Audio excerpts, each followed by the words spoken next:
नमस्कार, आप देख रहे हैं इंडिया टीवी। आपके साथ मैं हूं मीनाक्षी जोशी। वक्त हो गया है दमदार 10 का। आज सबसे पहले बात होगी बांग्लादेश में हो रही हिंसा की। उस्मान हादी की हत्या के बाद जमाती हिंदुओं को निशाना बना रही है स्टूडेंट यूनियन ने अब यूनुस सरकार को भी चेतावनी दे दी है। यूनुस के ऊपर बांग्लादेश में तख्ता पलट का खतरा मंडरा रहा है। इस बीच बांग्लादेश हिंसा को लेकर बड़ा खुलासा हुआ। आसिम मुनीर ने चोरी छुपे बांग्लादेश में ISI का ढाका सेल एक्टिव कर दिया है। मुनीर का ये ढाका सेल कहीं और से नहीं बल्कि ढाका में मौजूद पाकिस्तानी हाई कमीशन से काम कर रहा है। जी हां, मुनीर के इशारे पर ISI ने पिछले साल नवंबर में ढाका सेल का गठन किया था। बांग्लादेश में हो रही हिंसा के पीछे ढाका सेल का बड़ा रोल सामने आया है। बांग्लादेश में एक्टिव ISI के ढाका सेल का खुलासा बांग्लादेशी पत्रकार सलाउद्दीन शोएब ने किया। बांग्लादेशी पत्रकार के मुताबिक ढाका सेल की कमान एक पाकिस्तानी ब्रिगेडियर संभाल रहा है। ISI के स्पेशल विंग में ब्रिगेडियर के अलावा मेजर समेत कई पाकिस्तानी अफसर काम कर रहे हैं। बांग्लादेश में एक्टिव ISI के ढाका सेल से जुड़ा एक और बड़ा खुलासा आपको बता दें। खबर यह है कि ढाका सेल का मेन मकसद बांग्लादेश की सत्ता पर कट्टरपंथी संगठन जमात इस्लामी को काबिज कराना है और यही वजह है कि ISI का ढाका सेल बांग्लादेश की सत्ता पर यूनुस को बरकरार रखना चाहता है। यूनुस के जरिए ऐसा माहौल तैयार करना चाहता है कि बांग्लादेश के चुनाव में जमात भारी बहुमत से जीत जाए। बांग्लादेशी पत्रकार के मुताबिक हाल ही में वहां की मीडिया हाउस पर हुए हमले के पीछे भी ढाका सेल का बड़ा रोल है। ढाका सेल अपने मकसद को पूरा करने के लिए हर महीने 20 करोड़ टका बांग्लादेशी करेंसी वहां पर खर्च कर रहा है और ये पैसा उसे ड्रग्स की तस्करी और भारत के नकली नोट के धंधे से मिलता है। अब बांग्लादेशी पत्रकार जो खुलासा कर रहे हैं वो एक सबूत के तौर पर है। अवधेश जी हमारे साथ इस वक्त स्टूडियो में मौजूद हैं, विनोद अग्निहोत्री जी भी, आप दोनों का बहुत स्वागत है। अवधेश जी, लगातार ये चर्चा तो हम कर ही रहे थे कि जो कुछ भी इस वक्त बांग्लादेश में हो रहा है, एंटी इंडिया सेंटिमेंट पैदा किया जा रहा है, वहां पर हिंदुओं का कत्ल किया जा रहा है, इसके पीछे पाकिस्तान का रोल है। लेकिन अब बांग्लादेश के पत्रकार भी ये खुलासा कर रहे हैं। वो बता रहे हैं कि बाकायदा नवंबर में एक सेल तैयार किया गया, ढाका सेल उसे नाम दिया गया, करोड़ों में बांग्लादेशी टका खर्च किया जा रहा है जिससे कि वहां के लोकतंत्र को भी, वहां की सरकार को भी, वहां पर एंटी इंडिया सेंटिमेंट को भी जितनी हवा दी जा सके वो हवा दी जाए। देखिए, कल बांग्लादेश के शायद यही पत्रकार थे जो हमारे साथ एक डिबेट में थे और वहाँ इन्होंने बहुत डिटेल से ये बात रखी थी और उन्होंने रखी है तो इस समय जो दोनों अखबारों पर हमले हुए थे उसके पीछे साफ लग रहा था कि ये दोनों समाचार, प्रथम ओलो और डेली स्टार और भी कई छोटे छोटे वेबसाइट्स थे जो ये बता रहे थे लंबे समय से। वो शेख हसीना ने भी उस पर ध्यान नहीं दिया था। वो लंबे समय से इस बात को कर रहे थे कि धीरे धीरे पाकिस्तान का संपर्क हमारे देश में बढ़ा है, उसके प्रभाव से देश में हिंसा हो रही है, देश के अंदर भी हो रही थी, तो उस पर ध्यान नहीं दिया गया। अच्छा, हम लोगों के लिए इसमें बहुत आश्चर्य की बात नहीं है क्योंकि ऐसे समय वो लाए हैं जब इस विषय को सामने लाना आवश्यक है। अन्यथा ये बात जब बेगम खालिदा जिया शासन में आई है तब ये स्थिति बनी है कि वहाँ ISI पाकिस्तान की भूमिका बढ़ी है और एक समय ऐसा आया था कि डॉक्टर मनमोहन सिंह जब प्रधानमंत्री थे इतना वहाँ भारत विरोध वातावरण बना था कि उस समय प्रधानमंत्री को अपने सार्क के समिट की यात्रा खत्म करनी पड़ी थी और सार्क कैंसिल हो गया था, इतना वातावरण बनाया गया था। जमात इस्लामी उन संगठनों में से है जिन्होंने प्रमुखता से 1971 के युद्ध में पाकिस्तान का साथ दिया था और उसकी लड़ाई वो आज तक लड़ते आ रहे हैं और पाकिस्तान के लिए जमात इस्लामी उनके लिए एक सबसे बड़ा हथियार रहा है। और जो आसिम मुनीर को जो इस समय पाकिस्तान में हीरो माना जा रहा है और सब कुछ के बावजूद लोग झेल रहे हैं, उसका कारण क्या है कि उन्होंने कहा कि 1971 में जो कुछ हुआ उसको हमने पलट दिया है जी। ये इसके कारण वो हीरो बने हुए। अब यह है कि ISI ये काम कर रही है, पाकिस्तान के दूतावास में ISI के लोग नॉर्मल होते हैं। मूल बात होती है कि उनको टास्क क्या दिया गया है, तो वही टास्क जो मैं एक जरा वीडियो दिखा देती हूँ, फिर इसको थोड़ी चर्चा को और आगे बढ़ाऊंगी। इस वीडियो को आप देखें जो इस वक्त वहां पर ढाका सेल यानी कि ISI जो काम कर रही है वो यही कर रही है। उस्मान हादी की मौत के बाद एक ऐसा वहां पर माहौल तैयार करने की कोशिश कर रही है कि जब तक कि जमात वहां की सत्ता पर काबिज ना हो जाए तब तक मोहम्मद यूनुस को सत्ता के शीर्ष पर बनाए रखना है।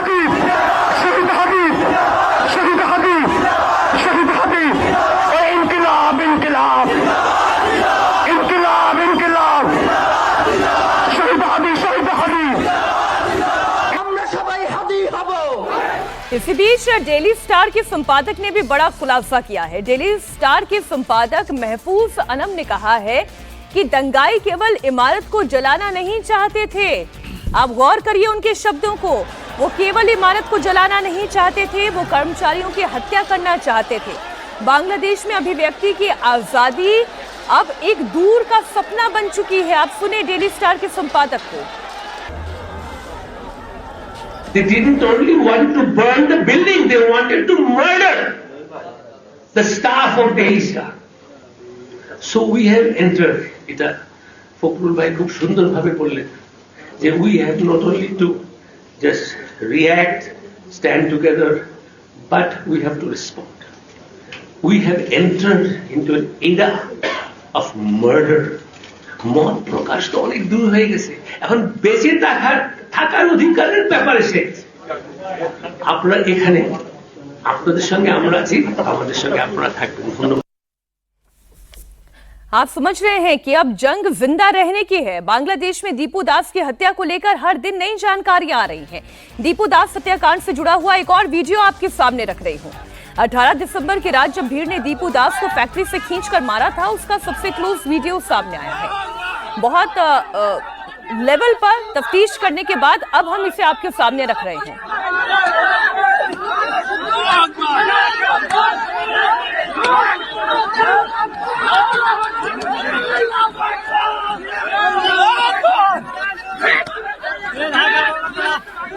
ये जो तस्वीर है ना विनोद जी, ये तस्वीर वही है जो अभी हमने अनम साहब को सुना, डेली स्टार के संपादक को सुना। अब लड़ाई केवल सच बताने की नहीं है, अब तो जंग जिंदा रहने की बन गई है। जिस तरह से दीपू दास को बेरहमी से मारा जा रहा है, वो जंग ही तो है, जिंदा रहने की जंग। देखिए, बांग्लादेश में इस समय ना कानून और ना व्यवस्था है, सब कुछ अराजकतावादी या कट्टरवादी, इन्हें आतंकवादी भी कहा जा सकता है, इनके हवाले है जिस तरह से इनका कंडक्ट है। और अभी अब ढाका सेल की हम लोग बात कर रहे थे। ढाका सेल देखिए, बांग्लादेश के बनने से पहले आईएसआई वहाँ ये सेल चलाती थी, क्योंकि पूर्वी पाकिस्तान को कभी जो पश्चिमी पाकिस्तान है, जहाँ पंजाब का डोमिनेंस है, वो कभी वो उपनिवेश की तरह ही उससे इस्तेमाल करते थे पूरी इसीलिए पूर्वी पाकिस्तान अलग हुआ था, बांग्लादेश बना था। तो वो वहाँ पहले से ऐसा ही गतिविधियाँ चलती थी। जब शेख मुजीब की सरकार आई और बांग्लादेश बना तो उसे बंद कर दिया गया। जैसा कि अभी अवधेश भी कहते थे, जैसे जैसे जब भी इनकी सरकार आती थी बीएनपी की से खालिदा जिया की, तो ये तत्व सक्रिय हो जाते थे, जमात इस्लामी और सारे। और उसके बाद इनको पूरा खाद पानी मिला बाहर से भी, पाकिस्तान से भी और भी देशों से, और उसका नतीजा ये हुआ कि हसीना सरकार पलट गई। अब ये स्थिति बांग्लादेश गृह युद्ध की तरफ बढ़ रहा है। अब देखिएगा कुछ दिनों बाद बांग्लादेश में, अभी कल एक और किसी छात्र नेता की पर गोली चलाई गई, जो मतलब मर रहे तो नहीं, बच गए। तो अब वहाँ ये स्थितियाँ होंगी कि कोई भीड़ मारेगी लोगों को। अच्छा, हिंदू तो निशाने पर है ही वहाँ जितने लिबरल हैं, वो चाहे हिंदू हो चाहे मुसलमान हो, सब निशाने पर हैं। वहाँ आवामी लीग के बात है, महफूज अनम हिंदू तो नहीं है। हाँ, वो डेली स्टार के संपादक हैं, वो पत्रकार हैं। जब वो जिन्होंने खुलासा किया है ढाका सेल के ऊपर बनाई है, जो ढाका सेल का खुलासा जिन्होंने किया है, सलाउद्दीन क्या नाम है उनका, वो भी। तो ये जो पत्रकार हैं, मीडिया के लोग हैं, जो भी ह्यूमन राइट की बात करते हैं, जो लोगों के अधिकारों के लिए लड़ते हैं, जो अभिव्यक्ति की आजादी की बात, वो सब निशाने पर है। निशाने पर है। बांग्लादेश में लगातार हिंदुओं को निशाना बनाया जा रहा है। हिंदू तो टारगेट है ही। सिलहट के कानेई घाट की एक खबर आपके सामने रख देती हूँ। यहाँ पर हिंदू परिवार पर हमला हुआ। सिलहट के नायकहेल गांव में जमात ने सिर्फ धर्म की वजह से एक हिंदू परिवार पर बेरहमी से हमला कर दिया। ये तस्वीरें आपको विचलित कर सकती हैं, ये तस्वीरें आपको परेशान कर सकती हैं, लेकिन ये सच्चाई है बांग्लादेश की। हम ब्लैक एंड व्हाइट करके आपको दिखा रहे हैं क्योंकि खून दिखाई देगा। मैं आ रही हूँ विनोद जी, थोड़ी ये तस्वीरें दिखाने। मैं इसी में बता रहा था, एक अखबार में आज ही, एक देश के बड़े अखबार में एक रिपोर्ट आई है, उन्होंने अपने संवाददाता से वहाँ रिपोर्ट कराई है, और वो संवाददाता उस अखबार के हैं, मुस्लिम है, लेकिन उन्होंने जो हिंदुओं की पूरी स्थिति पर डिटेल रिपोर्ट छापी है, वो पढ़ने लायक है। जो हम देख रहे हैं, ये स्थिति पूरी वहाँ पर है, बहुत ख़राब स्थिति है। और मुझे लगता है कि मतलब अब ऐसे में तो बांग्लादेश का भगवानी मालिक है, क्या कहा जाए, लेकिन भारत को जरूर इस पर कुछ न कुछ बहुत कड़ा कदम उठाना पड़ेगा। बांग्लादेश के उच्चायुक्त को बुला करके बहुत इसका सख्त विरोध करना चाहिए विदेश मंत्रालय द्वारा, उनको चेतावनी देनी चाहिए भाई ये गलत बात, इसको रोकिए। इंडियन हाई कमीशन के बाहर तो माहौल खराब करने की वहां पर बांग्लादेश में कोशिश हो रही है। इनकलाब मंच के नेता उस्मान हादी की मौत के बाद से बांग्लादेश में हालात लगातार बिगड़ते जा रहे हैं। देश में कट्टरपंथी हावी हो गए हैं। खुलेआम बांग्लादेश को सेक्युलर से इस्लामिक मुल्क बनाने की बात की जा रही है। हिंदुओं को टारगेट करने के लिए उकसाया जा रहा है। जमाते इस्लामी के नेता खुलेआम हिंदुओं को मारने की धमकी दे रहे हैं। वहीं सोमवार को बांग्लादेश के कई शहरों में अल्पसंख्यक हिंदुओं ने अपने ऊपर हो रहे जुल्म के खिलाफ प्रोटेस्ट किया। राजधानी ढाका में ह्यूमन चेन बनाकर हिंदू समुदाय ने प्रोटेस्ट किया। ढाका, पोर्ट सिटी, जटगांव, खुलना और मेमन सिंह जिलों में हिंदुओं के संगठनों ने प्रोटेस्ट मार्च निकाला और हिंदुओं के ऊपर हो रहे अत्याचार को रोकने की मांग की। ये तस्वीरें वो हैं, एकजुटता की तस्वीरें हैं।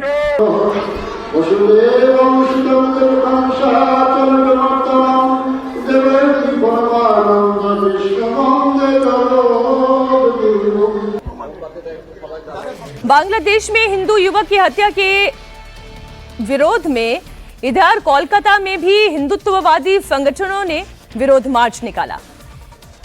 बेग बागान में इस मार्च को रोक दिया गया। मार्च में भाग लेने वाले साधु संतों ने वहीं पर बैठकर फिर धरना दिया। विरोधी दल के नेता शुभेंदु अधिकारी भी उनके साथ बैठ गए। हालांकि बाद में पुलिस ने उन्हें उठा दिया।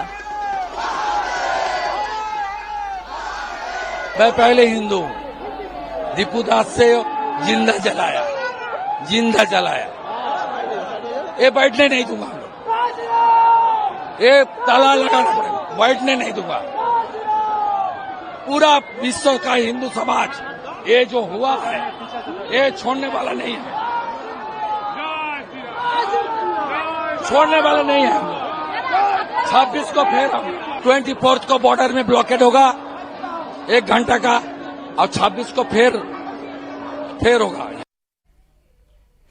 इधर उत्तर प्रदेश में योगी की पुलिस घुसपैठियों की पहचान के लिए लगातार ऑपरेशन टॉर्च चला रही है। यूपी में अवैध रूप से रह रहे घुसपैठियों की तलाश हो रही है, उनके लिए डिटेंशन सेंटर बन रहे हैं। लखनऊ बीजेपी के महानगर अध्यक्ष आनंद द्विवेदी ने जिलाधिकारी को 65 झुग्गी झोपड़ी बस्तियों की लिस्ट सौंपी है। इन बस्तियों में अनाधिकृत और अवैध रूप से रह रहे लोगों की मौजूदगी बताई गई है। जिला अधिकारी से कार्रवाई की मांग की गई है। बीजेपी ने बस्तियों में जाकर लोगों के पहचान पत्रों की जांच की मांग की है। लखनऊ बीजेपी ने महानगर अध्यक्ष ने अपने लेटर में लिखा है कि अगर अवैध बस्तियों में रहने वाले लोगों के नाम मतदाता लिस्ट में दर्ज हैं तो ये गंभीर जांच का विषय है। वोटर लिस्ट की भी गहन जांच की मांग की गई है।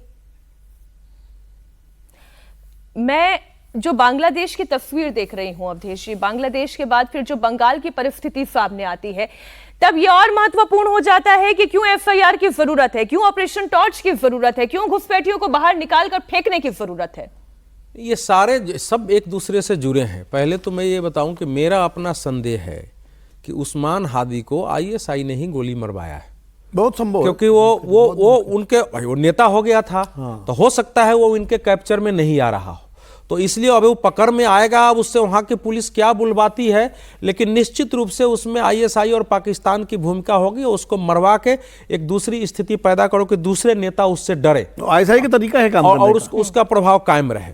दूसरा है कि यूनुस सरकार का तख्ता पलट का क्या है, यूनुस सरकार है ही नहीं। जब यूनुस सरकार ही नहीं है तो वो उसके होने न होने से कोई अर्थ नहीं पड़ेगा। लेकिन उसके बाद कौन लोग हावी होंगे, इस अराजक तत्व में से हावी होंगे, तो हमारे लिए केवल वो बांग्लादेश नहीं है ना, हमारे लिए पश्चिम बंगाल, बिहार, जहां जहां से उसके बॉर्डर लगते हैं उन सब के लिए समस्या है। और एसआईआर, अब देखिए एक हलचल है, अब बांग्लादेश की स्थिति खराब है। हमको बांग्लादेशी घुसपैठियां हमारे सामने आ रहे हैं, उनको हमको उस पर डिपोर्ट करना है। अब ऐसे सिचुएशन में उस समय के वहां के कट्टरपंथी भी इसका लाभ उठा करके जो भारत के विरुद्ध वातावरण वहां बनाया जा रहा है। अभी देखिए कल यूनाइटेड नेशन के महासचिव एंटोनियो गुटेरेस ने इस पर चिंता व्यक्त की, कहा कि सुरक्षा करनी चाहिए, जो बहुसंख्यक नहीं है उनकी सुरक्षा हो। हाउस ऑफ रिप्रेजेंटेटिव अमेरिका के 2 राजा कृष्णमूर्ति और सुहास सुब्रमण्यम 2 एमपी हैं, दोनों ने आवाज उठाई है कि वहां हिंदुओं की रक्षा हो। संयुक्त राष्ट्र मानवाधिकार आयोग, क्योंकि भारत जब सक्रिय है तो चारों तरफ से आवाज उठ रही है, भारत में भी विरोध प्रदर्शन शुरू हो गया है। लेकिन इस विरोध प्रदर्शन के साथ देश का विपक्ष जो है देश का, और जो एक हमारे देश में इकोसिस्टम क्रिएट करने वाले लोग अभी भी एसआईआर के विरोध वातावरण बना रहे हैं, अभी भी सामने खुल के नहीं आ रहे हैं कि भाई एसआईआर में सहयोग करको, इसको ठीक करो अगर कहीं गड़बड़ी हो रही है तो। और बांग्लादेश के जो हिंदुओं के, अभी आपने दिखाया हिंदुत्ववादी संगठन, ये हिंदुत्ववादियों का केवल विषय नहीं ना है, कहीं भी कोई अल्पसंख्यक अगर निशाने पर है तो सभी मानवाधिकारवादियों, सभी नागरिकों का विषय है। अवधेश जी, विनोद जी, मैं तो ये कह रही हूं कि शेख हसीना कौन है? वो भी तो एक मुसलमान ही है। एक मुसलमान औरत भी दुनिया के 50 मुस्लिम देशों में शरण नहीं मांगती है। वो ये जानती है लोकतंत्र यदि कहीं जिंदा है तो वो भारत है, और भारत में वो शरण मांगती है। और एफआईआर के अभी जो आपने कहा है, जो जिक्र किया है, पश्चिम बंगाल में इसे लेकर जबरदस्त घमासान मचा हुआ है। ममता बनर्जी और उनकी पार्टी टीएमसी लगातार वोटर लिस्ट रिवीजन को लेकर सवाल उठा रही है। इस बीच बीजेपी ने ममता बनर्जी को टारगेट किया। बीजेपी आईटी सेल के हेड अमित मालवीय ने सोशल मीडिया एक्स पर पोस्ट करके लिखा कि एफआईआर की प्रक्रिया 12 राज्यों में चल रही है, लेकिन परेशानी है कि सिर्फ ममता बनर्जी को है। ममता बनर्जी लगातार एफआईआर का विरोध कर रही हैं। अमित मालवीय आगे लिखते हैं कि ममता कितनी भी कोशिश कर ले, वो बंगाल में अवैध और फेक वोटर्स को बचा नहीं पाएंगी। ममता को भी उनके जनाधार की असलियत पता है। असलियत पता होना और फिर उसके आधार पर काम करना। घुसपैठिए हैं तो निकाले जाएंगे, लिस्ट तैयार की जाएगी। अब जो अमित मालवीय कर रहे हैं वो तो पॉलिटिकल हो सकता है, जो ममता बनर्जी कर रही हैं वो भी तो फिर पॉलिटिकल ही है। पॉलिटिकल है। देखो, ममता बनर्जी जो कर रहे हैं वो भी पॉलिटिकल है, अमित मालवीय कर रहे हैं वो भी पॉलिटिकल है, लेकिन हमें इस पॉलिटिक्स से ऊपर उठ करके जो बांग्लादेश में हो रहा है उस पर चिंता व्यक्त करनी चाहिए और पूरे देश से एक सामूहिक सुर उठना चाहिए उसके खिलाफ। एक सही बात है, उदय जी सही है, खाली हिंदुत्ववादियों का नहीं, पूरे देश का मसला है, क्योंकि भारत की नीति भी वैसे भी कहीं भी अगर मानवाधिकार को एफआईआर भी तो हमारे देश का मसला है। क्यों इससे ममता बनर्जी कह रही हैं कि मुसलमानों को बांटने की? अच्छा, ये खबर भी मैं दे दूं, ममता बनर्जी ये भी कह रही हैं विनोद जी कि बीजेपी मुसलमानों को बांटने की साजिश रच रही है। ये वोटर लिस्ट रिवीजन नहीं है, ये मुसलमानों को बांटने की साजिश है।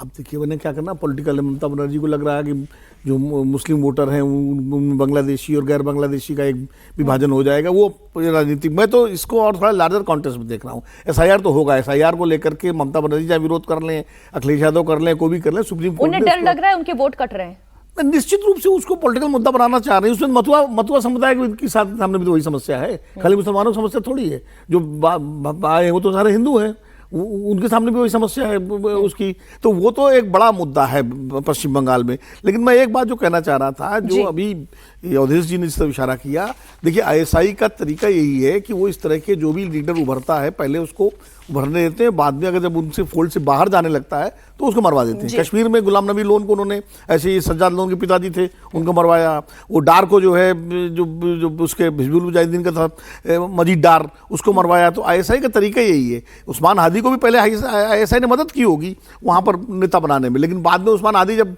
बांग्लादेश की बात करने लगे तो मरवा दिया। इसमें कोई दिक्कत नहीं है। और मुझे लगता है जो दूसरी गोली भी चली है, और दूसरा आईएसआई को इसमें फायदा ही मिल रहा है ना कि काम वो करे और वो भारत पे लगाओ, और उसके बाद जो है वहाँ anti India anti Hindu sentiment पैदा करो।